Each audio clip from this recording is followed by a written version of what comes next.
Hi friends, आप सभी का स्वागत है आपके अपने यूट्यूब चैनल स्टडी क्लास में। तो चलिए आज हम इस वीडियो में देखने वाले हैं सबसे पहला टॉपिक जो कि रिलेशन और फंक्शन से है। तो रिलेशन और फंक्शन से आप सभी के एयरफोर्स एग्जाम में अवश्य ही 1 या 2 क्वेश्चन पूछे जाएंगे। तो आइए हम इस वीडियो में बहुत ही फास्ट रिवीजन करेंगे रिलेशन एंड फंक्शंस के बारे में। तो चलिए वीडियो को शुरू करते हैं। तो सबसे पहले आप सभी नोट कीजिए रिलेशन। सबसे पहला क्या है? रिलेशन। तो आइए देखते हैं फिर रिलेशन कहते किसको हैं। तो आप सभी ध्यान दीजिए कि रिलेशन से बहुत ही इंपॉर्टेंट क्वेश्चन आप सभी के एग्जाम में अवश्य आएगा। तो ये पहला रिलेशन होता है। आप सभी पहले ध्यान दीजिए कि रिलेशन, कोई भी रिलेशन, मान लीजिए कोई भी समुच्चय है। तो पहले आप सभी ध्यान दीजिए कि मान लीजिए कोई समुच्चय ए है, तो इस पे रिलेशन अगर पूछा है कि रिलेशन क्या होगा, तो आप सभी ध्यान दीजिए कोई भी रिलेशन सबसेट होता है ए क्रॉस ए का। आप सभी इस महत्वपूर्ण पॉइंट को नोट कीजिए कि कोई भी रिलेशन ए क्रॉस ए का सबसेट यानी कि उप समुच्चय होता है। और आइए देखते हैं फिर कौन कौन से महत्वपूर्ण रिलेशंस है। सबसे पहला रिलेशन आप नोट कीजिए कि सबसे पहला रिलेशन है आइडेंटिटी रिलेशन। तो आइडेंटिटी रिलेशन सबसे पहला रिलेशन है, इंपॉर्टेंट रिलेशन है। तो आप सभी ध्यान दीजिए कि आइडेंटिटी रिलेशन में क्या होता है, कोई भी संबंध आर क्या होना चाहिए।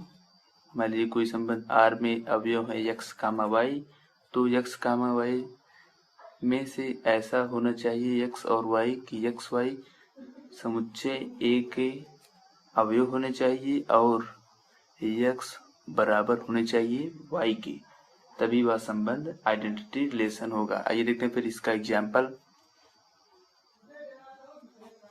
मान लीजिए कोई भी रिलेशन आर है, तो रिलेशन आर में संबंध 2,2, 3,3, 5,5, 8,8, तो ऐसा संबंध क्या होगा? आइडेंटिटी रिलेशन होगा, जिसमें यक्स और वाई दोनों की मान क्या हो? बराबर हो, तभी वह संबंध आइडेंटिटी रिलेशन होगा। तो आप सभी देख सकते हैं यहाँ पे सभी में यक्स कामा वाई दोनों की मान क्या है?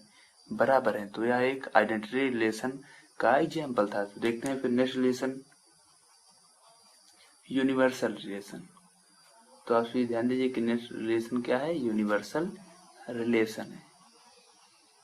तो आइए देखते हैं यूनिवर्सल रिलेशन किसे कहते हैं। तो आप सभी ध्यान दीजिए कि universal relation R is equal to होता है, मान लीजिए आर में यक्स और वाई दो अवयव हों, तो यक्स और वाई ऐसे होने चाहिए कि मान लीजिए कोई भी सेट ए हो तो यक्स और वाई सेट ए का अवयव होना चाहिए। तो आप ध्यान दीजिए कि इसका एक चिन्ह किसका है? अवयव का चिन्ह है, यानी कि यक्स और वाई दोनों ए के अवयव होने चाहिए और यक्स और वाई ऐसे होने चाहिए कि इनका आर में अवयव होने चाहिए ए क्रॉस ए के, यानी कि आर के सभी अवयव ए क्रॉस ए के अवयव होने चाहिए, तभी वह रिलेशन यूनिवर्सल सेट होगा। तो आइए देखते हैं फिर जैसे पहला आप सभी एग्जाम्पल देखिए।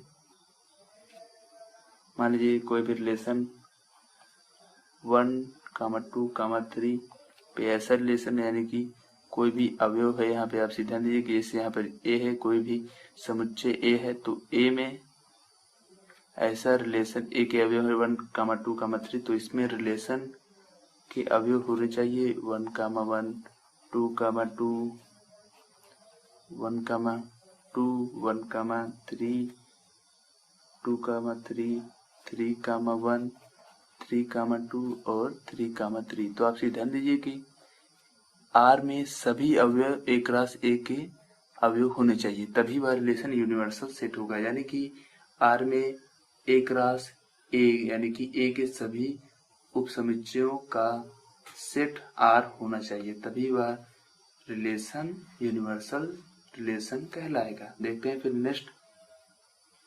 तो तीसरा है वॉइड रिलेशन,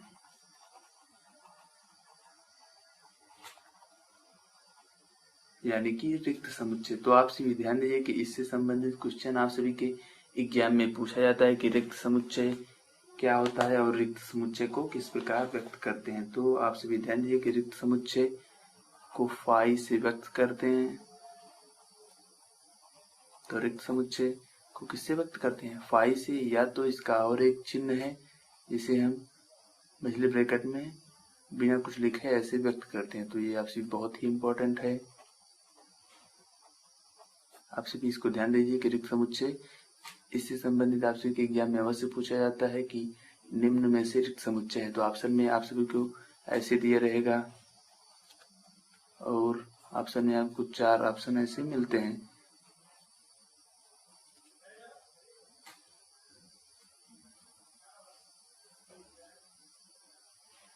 तो आपसे ध्यान दीजिए कि इनमें से कौन सा हो जाएगा रिक्त समुच्चय। तो ये इस क्वेश्चन का राइट आंसर हो जाएगा अगर आपसे पूछा जाए कि निम्न में से रिक्त समुच्चय है। तो आपसे ध्यान दीजिए कि ऐसे ही बहुविकल्पी क्वेश्चन आपसे के पूछा जाता है। देखते हैं फिर नेक्स्ट रिलेशन कौन सा है। फिर आइए देखते हैं, फिर आपसे भी ध्यान दीजिए कि सबसे पहला होता है रिफ्लेक्सिव, सिमेट्रिक और ट्रांसिटिव। तो आइए देखते हैं फिर सबसे पहले में रिफ्लेक्सिव में क्या होता है। मान लीजिए एक्स और वाई में रिलेशन हो, तो आपसे ध्यान दीजिए कि कोई भी relation x comma y R से रिलेटेड हो तो इसके लिए बहुत ही इम्पोर्टेंट है कि एक्स कामा एक्स और वाई कामा वाई दोनों आर के अवयव होने चाहिए, यानी कि आर से रिलेटेड होने चाहिए। तो इसके लिए रिफ्लेक्सिव बहुत ही इम्पोर्टेंट है, मोस्ट इम्पोर्टेंट है। रिफ्लेक्सिव में क्या होना चाहिए, मान लीजिए एक्स कामा वाई अवयव हो आर के, तो एक्स कामा एक्स और वाई कामा वाई भी आर के अवयव होने चाहिए, तभी वह रिलेशन रिफ्लेक्सिव होगा। और आपसे ध्यान दीजिए सिमेट्रिक के लिए मान लीजिए एक्स और वाई में रिलेशन हो, यानी कि एक्स कामा वाई आर के अवयव हो, तो वाई कामा एक्स भी आर का अवयव होना चाहिए, यानी कि y comma x also related to R. देखते हैं फिर ट्रांसिटिव में क्या होना चाहिए। मान लीजिए एक्स और वाई में रिलेशन हो और वाई और जेड में रिलेशन हो, तो आप भी ध्यान दीजिए कि एक्स का जेड से भी रिलेशन होना चाहिए, यानी कि आर यानी रिलेशन में एक्स कामा जेड भी उपस्थित होना चाहिए, तभी वह रिलेशन ट्रांसिटिव रिलेशन होगा। तो इससे संबंधित महत्वपूर्ण क्वेश्चन पूछे जाते हैं। और जब ये तीनों रिलेशन होंगे, यानी कि रिफ्लेक्सिव भी कोई संबंध हो, सिमेट्रिक भी हो और ट्रांसिटिव भी हो, तो वह संबंध तुल्यता संबंध होता है। तो आइए देखते हैं फिर तीनों के एग्जाम्पल एक साथ देखते हैं। मान लीजिए कोई भी relation R is equal to है 1,3, 3,1, 4,2, 2,1, 1,1 और 5,1। तो आइए देखते हैं फिर इसमें से चेक करेंगे हम सभी कि रिफ्लेक्सिव है कि नहीं, सिमेट्रिक है कि नहीं और ट्रांजिटिव है कि नहीं। तो सबसे पहले रिफ्लेक्सिव के लिए तो आइए देखते हैं फिर सबसे पहले आपसे ध्यान दीजिए कि 1,3 अवयव है आर का, यानी कि 1,3 रिलेटेड टू आर, बट और आइए देखते हैं 1,1 भी रिलेटेड है आर के। और आइए देखते हैं 3,1 related to R, but 3,3 is not related to R, यानी कि 3,3 आर का अवयव नहीं है, तो इसलिए यह संबंध रिफ्लेक्सिव नहीं है। क्यों नहीं है, क्योंकि यहाँ पे 1,1 तो उपस्थित है, परंतु यहाँ पे जितने भी अवयव होने चाहिए, जैसे 4 है, 2 है, 5 है, 1 है, 3, सभी के, यानी कि सभी का 3,3, 1,1 ऐसे अवयव होने चाहिए। तो इसमें सिर्फ एक ही का उपस्थित है, यानी कि सिर्फ एक का है। और ऐसे अगर यहाँ पे 5,5 और 4,4, 3,3, 2,2 अगर ये सभी अवयव उपस्थित रहते तब यह रिलेशन रिफ्लेक्सिव होता। तो यह रिलेशन रिफ्लेक्सिव नहीं है। देखते हैं फिर सिमेट्रिक के लिए।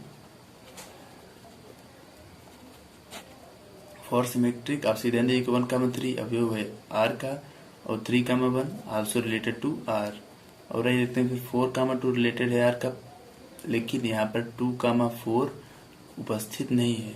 तो सिमेट्रिक के लिए जितने भी अवयव हों सभी में क्या होना चाहिए, एक्स कामा वाई अगर आर से रिलेटेड होना चाहिए तो वाई कामा एक्स भी रिलेटेड होना चाहिए। और इसमें देख सकते हैं कि 2,1 आर से रिलेटेड है, परंतु 1,2 भी आर से रिलेटेड नहीं है। 5,1 आर से रिलेटेड है, परंतु 1,5 आर से रिलेटेड नहीं है। तो क्या हो जाएगा, ये रिलेशन सिमेट्रिक भी नहीं है। देखते हैं ट्रांसिटिव के लिए। ट्रांजिटिव रिलेशन के लिए आपसे ध्यान दीजिए 1,3 और 3,1 रिलेटेड है आर से, तो 1,1 भी आर से रिलेटेड है।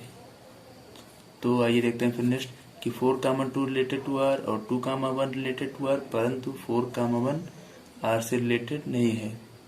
अगर यहाँ पर 4,1 भी आर से रिलेटेड होता तब यह रिलेशन ट्रांसिटिव हो जाता, परंतु यहाँ पर देखिए आपसे x, y, x के स्थान पर 4 है, y के स्थान पर 2 है, x, y related to r, यानी कि यहाँ पर कितना है x, y और y, z related to r है, परंतु x, z r से रिलेटेड नहीं है, यानी कि x, z does not belong to r। तो क्या हो जाएगा, यह रिलेशन ट्रांसिटिव भी नहीं है। तो यह रिलेशन दिया गया रिलेशन क्या है, रिफ्लेक्सिव भी नहीं है, ना तो रिफ्लेक्सिव है, ना ही सिमेट्रिक है और ना ही ट्रांसिटिव है। तो आइए देखते हैं फिर